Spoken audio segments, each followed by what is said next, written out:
السلام علیکم ورحمۃ اللہ وبرکاتہ۔ آج کل سوشل میڈیا پہ سوال ہو رہا ہے کہ رمضان المبارک میں شیاطین کو کہاں قید کیا جاتا ہے، تو آئیں سنتے ہیں مفتی صاحب کی زبانی۔ اصل میں انسان کی فطرت ہوتی ہے اس طرح کی چیزوں کے بارے میں سوچنے کے حوالے سے، ورنہ اصول تو یہ ہے کہ جب حدیث پاک کے اندر آ گیا کہ سفیدت الشیاطین، کہ جو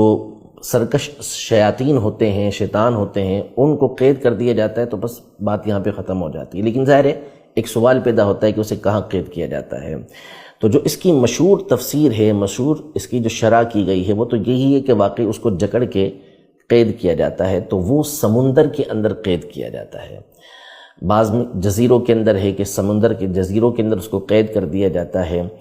تو اب وہ کس مقام پر ہے وہ اللہ اور اس کا رسول بہتر جانتے ہیں۔ اور بعض جو اس حدیث کی شرح کی گئی ہے اس کے مطابق یہ ہوتا ہے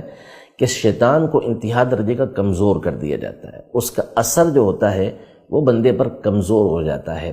ورنہ عام روٹین کے اندر حدیث پاک میں فرمایا کہ شیطان جو ہے وہ انسان کے رگوں کے اندر انسان کے خون کے ساتھ دوڑ رہا ہوتا ہے، اتنی اس کو قدرت حاصل ہو جاتی ہے انسان کے اندر وسوسے ڈالنے کی، گناہ کروانے کی۔